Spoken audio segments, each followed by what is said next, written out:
What makes Jasprit Bumrah so special कि वो हर जब भी उनको बॉल दी जाए, मिडिल फेज में दी जाए, शुरू में दी जाए, बाद में दी जाए, जितने भी फेजेस हैं आपके उनमें हमेशा वो परफॉर्म करते हैं। क्या कहेंगे आपके उनकी क्या स्पेशलिटी है?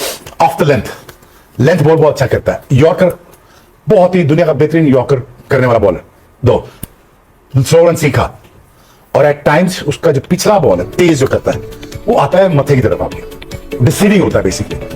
And at the same time इसकी गेम अवेयरनेस मैं आपको बताऊं वो बिल्कुल ऐसी है जैसी आई थिंक लाइक वसीम अकरम। मैंने इतना थिंकिंग फास्ट बॉलर वसीम अकरम के बाद मैंने पहला बंदा ये देखा, इतना थिंकिंग फास्ट बॉलर जो हर वक्त सोचता रहता है। प्लस अब आप मुझसे पूछे what makes him special, what makes him special, ये हर वो सिचुएशन ढूंढता है जहां पे अपना स्किल सेट शो कर सके। हर वो मुश्किल सिचुएशन ढूंढता है जहां पे मैं हाथ खड़ा करके हूं यार मेरी स्किल सेट का इम्तिहान है, मैं इसको डिस्प्ले करता हूं। अब मैं यहां पे आपको करके दिखाऊंगा। कितना अरसा हो गया कि पैरा टूर्नामेंट है, कोई 9 साल से लगातार कर रहा है, और एट द सेम टाइम अगर उसकी फिटनेस का लेवल देखा जाए वो टेस्ट मैच में अपनी बैक करवा के आ गया, लेकिन इंडिया को नीचे नहीं लगने दिया। टेस्ट मैचेस में याद आपको स्टेडियम में यहां पे आ गया, किसी सिचुएशन से कहा कि मेरी हैमस्ट्रिंग गई, मेरा काफ गया, मेरा गोडा गया, मेरी बैक उड़ जाएगी। सच ऑनेस्ट फास्ट बॉलर, एंड इसकी गेम अवेयरनेस इतनी ज्यादा है और उसके स्किल सेट को अपना बैक करता है कि वो अनप्लेबल बन जाता है। अब यहां से is a go to man for India. मेरी इस परेशानी का मकसद ये है कि जसप्रीत बुमराह के बाद कौन है, जसप्रीत के साथ दूसरा एंड खाली है शायद। इमेजिन करें Jasprit Bumrah with another as good as probably half of his fast bowler can do wonders for India. India needs to look another fast bowler along with his workload. जब ये कर लें, और आपको पांचवा बॉलर चाहिए, लेकिन but this guy is as Suryakumar Yadav said is a national treasure, there is no question about it. वो तो बहुत ऑब्वियस है जितनी उन्होंने ट्रॉफीज जीती हैं। अब जिस तरह हमने मेंशन किया था, मैच से पहले एक्चुअली हमने डिस्कस किया था कि पावर प्ले में फाइनल में रन नहीं हो रहे। We showed a few numbers, 45, 50, जितनी भी बड़ी बड़ी टीम्स आई हैं, लेकिन आज एक नया उन्होंने सॉर्ट ऑफ टोन सेट किया एट द टॉप जब उन्होंने शुरुआत की, और वो जो एक हमें पार्टनरशिप नजर आई और जो हिटिंग, जिस किस्म की हिटिंग नजर आई, I mean scoring what 92 was it? 92 for no loss in 6 overs. That is actually unheard of, especially in a final. तो ये जो शुरुआत थी, इसके बारे में क्या कहेंगे कि ये कितना जरूरी था उनके लिए आज मैच जीतने में? देखिए, वो पास के जितने भी स्टैट्स उन्होंने तो उनको देखा ही नहीं ना। उन्होंने ऑन द डे देखा, दे वर इन द प्रेजेंट मोमेंट, और पिच को देखा, एक दो गेंदें खेली, उसके बाद समझ आ गई कि ये पिच किस किस्म की है। पहले ओवर में मैट हेनरी जो है उसका गेंद लगी नहीं रहा था कि गेंद उस तरह गिर रहा है। ये जो शॉट खेली वो बहुत ही आउटस्टैंडिंग किस्म की थी। और आज जो पहला ओवर, आई थिंक इसके बाद ग्लेन फिलिप को ओवर दिया, उसने 1 में 5 दिए, उसके बाद कैप्टन साहब भूल ही गए कि उसको भी इस्तेमाल कर सकते थे। बट जिस तरीके से उन्होंने शॉट्स खेले हैं, उसके बाद जो है न्यूजीलैंड, ऑनेस्टली स्पीकिंग, जो उनकी कम से कम बॉलिंग के अंदर जो चीजें नजर आ रही थी वो आज नजर ही नहीं आ रही थी। अगर आप इन सारी शॉट्स को देखें, इसमें कुछ 6 या 7 गेंदें ऐसी हैं जो कि बाउंड्री वाली थी। तो आज जो है न्यूजीलैंड का जो माइंडसेट था, या जो इनकी इंटेंशन थी, या जो उनकी बॉडी लैंग्वेज थी, वो उस तरह की वाकई नजर नहीं आ रही थी। और फिर हम यही बात कर रहे थे कि इतने बड़े क्राउड के अंदर आई थिंक इस जगह पे इस तरह जो है शायद ये खो जाएंगे, ऐसा लगा कि ये खो चुके थे। और जब उन्होंने देखा कि हमें अब कंट्रोल आ चुका है न्यूजीलैंड के बॉलर्स के ऊपर, फिर वो रुके नहीं।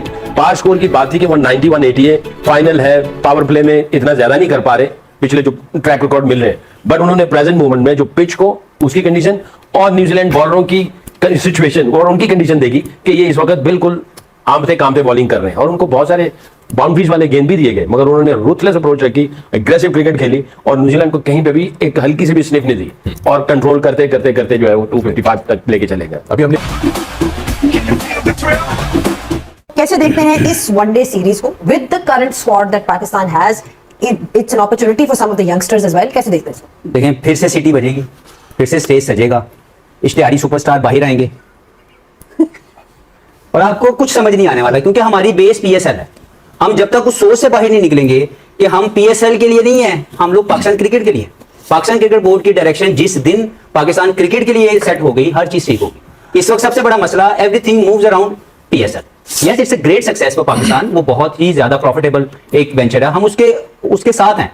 लेकिन पाकिस्तान क्रिकेट की डिटेरिएशन भी इसी क्रिकेट बोर्ड की वजह से हो रही है, तो हमें इसको भी लुक आफ्टर करना है। जब तक क्रिकेट की लुक आफ्टर नहीं की जाएगी, आप बायलैटरल सीरीज या आईसीसी चैंपियंस ट्रॉफी नहीं जीत सकते, क्योंकि आपकी बड़ी टीमों के खिलाफ जब तक आपका माइंडसेट ठीक नहीं होगा, जब तक आपने क्रिकेट के ऊपर राइटली इन्वेस्टमेंट नहीं करनी, जो शोएब भाई ने बात की, जो सिस्टम इन प्लेसमेंट की बात कर रहे हैं, ये हमारा जो पड़ोसी मुल्क है ये को हमसे बेहतर नहीं थे, हम उनसे बहुत सुपीरियर थे, लेकिन क्यों हम इतने नीचे चले गए और वो क्यों इतने ऊपर साबित होना शुरू हो गए दुनिया के अंदर, और वो हर कंडीशन में जाकर परफॉर्म कर रहे हैं, उसमें उनकी एडमिनिस्ट्रेशन को भी क्रेडिट देना पड़ेगा और उनकी प्लेयर ग्रोथ के ऊपर भी जो है उनको क्रेडिट देना पड़ेगा। हमारे यहाँ पे जब तक हम लोग पाकिस्तान क्रिकेट बोर्ड के तौर पर क्रिकेट सिर्फ पाकिस्तान के लिए नहीं सोचेंगे, चीजें ठीक नहीं होंगी। तो मैं सिर्फ फाइन से बचना चाहता हूँ, इसलिए मैं नहीं चाहता कि मैं खामखा वो बात करूं इस बायलैटरल सीरीज के लिए जो किसी को तकलीफ का बाइस बने। लिहाजा मुझे लगता है कि मेरी तमाम दुआएं पाकिस्तान की क्रिकेट के साथ हैं, क्योंकि इस वक्त हम सब तकलीफ में बैठे हैं, क्योंकि हम नहीं चाहते कि हम ऐसे प्रोग्राम करें जहां पे हमारे पाकिस्तान की टीम सेमीफाइनल में ना पहुंचे, फाइनल में ना पहुंचे, कोई सिग्निफिकेंट परफॉर्मेंसेज नजर ना आ रही हो, लेकिन ये तकलीफ का बायस है। इसके अलावा हम कुछ नहीं कर सकते, क्योंकि हमसे दुआ गो हैं कि पाकिस्तान टीम जहां भी जाए पाकिस्तान के प्लेयर ग्रो करें, लेकिन अनफॉर्चुनेट सिस्टम उसके लिए तैयार नहीं है। हफीज, आपकी क्या राय है और वर्कलोड मैनेजमेंट, प्लेयर को कैसे मैनेज करना है? हम अक्सर देखते हैं कि सिस्टम में जल्दी से प्लेयर जाते हैं, बहुत बड़ी इंजरी होती है, कोई बैक स्ट्रेस फ्रैक्चर हो जाता है, इस तरह की चीजें हो जाती है जिसमें बड़ा टाइम लगता है। बुमराह का भी हमने देखा है कि he had really serious injury, जिसके बाद वो वापस आए हैं, बट उनको बड़ा मैनेज किया गया है। हर मैच वो नहीं खेलते, ये कितना जरूरी है? या आपने जो टाइम गुजारा विद पाकिस्तान टीम, इस चीज को क्या, इसमें क्या पॉलिसीज हैं, किस तरह से देखते हैं? देखिए, एज ए प्लेयर मैंने अपने साथ बहुत से प्लेयर्स को मेडिकली इंजर्ड होने के बाद वापस ना आते हुए देखा, जिसमें गुल एक बहुत बड़ी मिसाल है। One of the best bowler जो मेरे साथ खेले, जो व्हाइट बॉल और रेड बॉल क्रिकेट में बहुत से मैच जितवाते थे, जब इनको कुछ इश्यूज आए मेडिकली, उसके बाद ये दोबारा वो उमर गुल था ही नहीं, क्योंकि मेडिकली लुक आफ्टर नहीं किया गया। इस तरह मैंने और भी बहुत से केसेस देखे, जैसे ये बात कर रहे हैं। होता ये है कि जो पाकिस्तान का, जब मैं भी आया, मैं 2 माह के लिए, मैंने आके एक रिक्वेस्ट की क्रिकेट बोर्ड को कि आप क्रिकेट को भी लुक आफ्टर करो, but you need to look into medical reforms, क्योंकि जब तक आप मेडिकल रिफॉर्म्स के ऊपर काम नहीं करेंगे, आपको प्रॉपर मेडिकल हेड चाहिए जो उस काबिल हो कि वो पूरे सिस्टम को लुक आफ्टर कर सके। जो रीहैब्स हैं वो हमारे अपने सिस्टम में प्रोवाइड होना चाहिए। हम अपने रीहैब्स को जब बाहर करने के लिए प्लेयर्स को भेजते हैं तो वो सबसे बड़ी ज्यादती की जाती है। हम करोड़ों रुपया भी लगा देते हैं और हमें वो वाला प्लेयर वापस भी नहीं आता जो हमें चाहिए। तो मेडिकल रिफॉर्म के ऊपर बात की, लेकिन समझ नहीं आई। 2 साल ये तो भटके, लहूलुहान हुए। दोबारा फिर वो जो बंदा मैं अपॉइंट करना चाहता था, जावेद मुगल साहब फ्रॉम इंग्लैंड, वो आए हैं अभी आके, and he is making that spot very very clear कि यार उन्होंने किस डायरेक्शन में चला। आई एम श्योर अल्लाह करे कि उनको काम करने दिया जाए। He is a very right person to look after Pakistan medical issues. लेकिन ये कहीं ना कहीं तो शुरू होना था। जब तक आप मेडिकली रिफॉर्म्स के ऊपर काम नहीं करेंगे, मेडिकल हेड को इंचार्ज नहीं बनाएंगे और उसके नीचे जितने फिजियोथेरेपिस्ट और ट्रेनर्स हैं वो उसकी गाइडलाइंस के ऊपर काम करेंगे। जो सकलैन भाई कह रहे हैं, मैंने भी 2 माह में ये ऑब्जर्व किया कि हमारी इंटेलेक्चुअल ऑनेस्टी नहीं है। बहुत से प्लेयर्स हमारे फिजियो के साथ मिलकर अपनी बैड वर्कलोड मैनेजमेंट बनाते थे। जब उन्होंने इंटरनेशनल लीग खेलने जाना है तो वर्कलोड का कोई इशू नहीं है। जब साथ में कनेक्टिंग सीरीज, अगर कोई डोमेस्टिक सीजन है तो वर्कलोड इशू सामने आ रहा है कि जिसको 3 वीक के लिए हमें रेस्ट देना है। लेकिन जब वो कनेक्टिंग फ्लाइट्स लेके इंटरनेशनल लीग खेलने जा रहा है तब कभी भी वर्कलोड मैनेजमेंट नहीं है। तो ये हमने अपने स्टैंडर्ड्स को खुद बर्बाद किया है। हमारी मेडिकल रिफॉर्म्स जब तक नहीं होंगी, जो कि अब मुझे अल्लाह करे कि अब हो गया है, उसमें उनको काम करने दिया जाए। लेकिन जो सकलैन भाई कह रहे हैं, आई एम श्योर कि अगर आप शोएब भाई से पूछेंगे तो इनके कैरियर में भी सिस्टम ने इनकी लुक आफ्टर नहीं की हुई। As a great fast bowler इन्होंने खुद अपने पे इन्वेस्ट किया, अपनी मैनेजमेंट के ऊपर, अपनी इंजरीज के ऊपर। मैंने इन्वेस्ट किया अपनी इंजरीज के ऊपर। जब मुझे लगा कि मैं इंजर्ड हूं, मेरे नी का इशू आया तो आई वेंट आउटसाइड।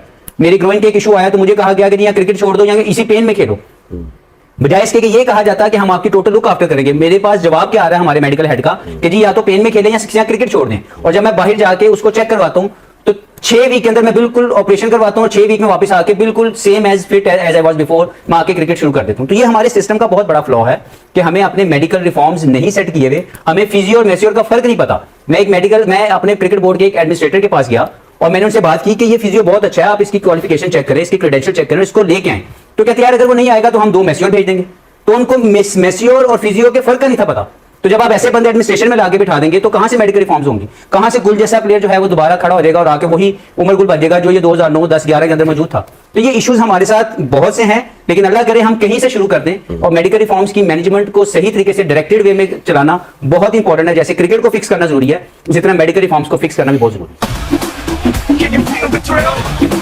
हफीज, मैं आपसे पूछता हूँ कि अभी बात की, ज़ैनब ने मेंशन किया कितने कितने टाइटल्स इंडिया ने जीते हैं एंड थ्रू मेरिट, जैसे शोएब ने कहा, एंड ऑफ कोर्स एवरीथिंग। इस टूर्नामेंट में 2-3 टीमें ऐसी थी जो फेवरेट्स काउंट हो रही थी। साउथ अफ्रीका, न्यूजीलैंड उनमें शामिल थी। तो आई थिंक अगर ओवरऑल देखें, पिछले विंस भी फाइनल्स में इंडिया के और अभी भी देखें, तो I think Indian team is a big match player team, क्योंकि फिर उसके अलावा प्रोसेस और सिस्टम तो सबका, साउथ अफ्रीका भी बहुत अच्छा था, न्यूजीलैंड भी बहुत अच्छा था। आई थिंक यही डिफरेंस दिखता है कि they perform when it matters and that is on the last day.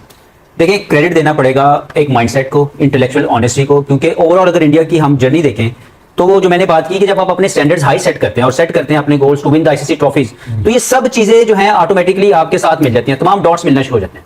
अगर आप उनकी ओवरऑल ग्रोथ देखें तो 2024 का वर्ल्ड कप जीता, 2025 की आईसीसी चैंपियंस ट्रॉफी जीती, 2025 का एशिया कप जीता, 2026 का आईसीसी T20 वर्ल्ड कप जीता। तो 4 ट्रॉफीज पिछले 2 सालों में उन्होंने जीत के दिखाई और डिफरेंट कंडीशन थी। एक वेस्ट इंडीज चले गए, यूएस चले गए, वहां पे भी जीत के आए। तो उनके लिए कंडीशनल टीम नहीं है और ये रिमाइंड करवाती है ग्रेट ऑस्ट्रेलियन टीम जो 99, 2003, 2007 में अहेड ऑफ द गेम थे, बाकी सब टीम उनको चेस करने की कोशिश करते थे। और मैं पहले कह चुका हूं कि must watch and learn from them, because they made everything right for them. उनके प्लेयर्स की इंडिविजुअल ग्रोथ की बात कर लें, हर प्लेयर के अपने इंडिविजुअल गोल्स हैं जिसको वो अचीव करना चाहता है फॉर द टीम से। तो जो अभी संजू सैमसन के आप उसकी इंटेलेक्चुअल ऑनेस्टी की बात करें तो जब वो इंटरव्यू देता है तो it reflects what kind of person he is. वो कहना क्या चाहता है, वो अपने पर्सनल गोल के लिए नहीं खेल रहा, वो अपने शो के लिए नहीं खेल रहा, वो टीम के गोल्ड चैंपियंस बनने के लिए खेल रहा। तो मेरा ख्याल है कि ओवरऑल हमें ये लर्न करना पड़ेगा कि क्यों कोई जीता है, और ये उनके सिस्टम की जीत है। जो शोएब भाई ने बात की कि जब आप अपना सिस्टम इतना स्ट्रॉन्ग कर लेते हैं, उसको राइट वे में उसको मैनेज करते हैं, एडमिनिस्ट्रेशन देख लें, उसकी क्रिकेटिंग ग्रोथ देख लें, उनके गोल्स देख लें, तो ऑटोमेटिकली चीजें काम करती हैं। और बाकी तमाम चीजें जो आप जिन टीम्स की बात कर रहे हैं, आप साउथ अफ्रीका की बात कर रहे हैं, आप न्यूजीलैंड की बात कर रहे हैं, they playing very good cricket, लेकिन उनके गोल सेट होने में मुझे लगता है कि कहीं मसला है। इनके गोल्स बड़े क्लियर है कि उन्होंने सिर्फ चैंपियंस ट्रॉफीज जीतने के लिए खेलना है, उसके अलावा बायलैटरल सीरीज की कोई बात नहीं करता। तो मुझे लगता है New Zealand, South Africa, they are very good team, लेकिन वो जो हमने प्री मैच में बात की थी कि जो इंटरनेशनल ट्रॉफीज जीतने का मजा है वो, क्योंकि इस टीम ने, इंडिया ने चखा हुआ कई मरतबा, और इसमें वो प्लेयर मौजूद है जिन्होंने लास्ट ट्रॉफी जीती हैं, तो ये इनको एज मिलता है। तो आज का ओवरऑल अगर आप खेल देखें तो ऐसा नहीं कि न्यूजीलैंड को बुरी टीम थी, लेकिन they couldn't handle the pressure once again. तो इंडिया को जितनी मुबारक दी जाए कम है, उनके सिस्टम की जितनी तारीफ की जाए कम है, और मान लेना चाहिए कि वो क्रिकेटिंग वे में वो जायंट्स ऑफ द गेम बनके इस वक्त वो नजर आ रहे हैं। इंडिया ने साबित किया है कि व्हाइट बॉल में कोई करीब भी नहीं है उनके, कंसिडरिंग आप देख लें पिछला वर्ल्ड कप जीतना, चैंपियंस ट्रॉफी भी जीतना, उसके अलावा अंडर 19 वुमेन्स टीम भी जो है उनकी जीती है, इसके अलावा और भी जितने भी, हम हर लेवल की मैं बात कर रही हूँ, व्हाइट बॉल सुप्रीमेसी शायद एक जमाने में ऑस्ट्रेलिया की होती थी 90s में, जब पाकिस्तान आपने भी उस टाइम पे खेला हुआ है। कैसे देखते हैं इस विक्ट्री को? आई थिंक दो तीन चीजें जरूर कहूंगा इंडिया के बारे में कि पहले तो उनकी पॉलिसी जीत गई, फिर उनका सिस्टम जीत गया, मोस्ट इंपॉर्टेंट उनका मेरिट जीत गया। ये भी हो सकता था कि पैसे का मसरफ सही जगह ना होता। क्या रणजी की ट्रॉफी के खेलने वाले बच्चे पैसे नहीं कमा रहे? क्या आज गौतम गंभीर ने यह साबित नहीं कर दिया एक बच्चे को खिला के 2 बंदों से मैं टूर्नामेंट जीत दूंगा? एक कम था, संजू सैमसन, मैं उसको ले आता हूं डिस्पाइट ऑल द ऑड्स। उसने किसी को ड्रॉप किया और उसने मेरिट की बिना पे रिस्क लिया, और बहुत बड़ा रिस्क लिया। वो आपके सामने है संजू सैमसन। वो वाइट प्लेयर था, मैं बार बार कह रहा हूं, वो वाइट प्लेयर था, वो न्यूट्रलाइज करके था टीम को ऊपर से। अभिषेक बहुत जवान है, बच्चा है, मेच्योर है, बहुत क्रिकेट अभी इसने सीखना बाकी है, but he is somebody is very mature। आज उनकी पॉलिसी जीती, उनका मेरिट जीता, और आज उन्होंने ये बताया कि हम ठीक जगह सोचते हैं, हम ठीक तरीके से सोचते हैं, हम ठीक बंदे को चांस देते हैं, हम कोशिश करते हैं ठीक बंदा ऊपर आके खेल जाए। 15 खिलाड़ी सेलेक्ट होते हैं, बहुत सारे ड्रॉप होते हैं, इसमें लेजेंड्स ऑफ द गेम है रोहित शर्मा और Virat Kohli. They say goodbye to them and now they go on to win the World Cup। They are a part of the winning World Cup squad। एक कैप्टन है, एक legend है, लेकिन they look the other way, और आज उन्होंने prove कर दिया।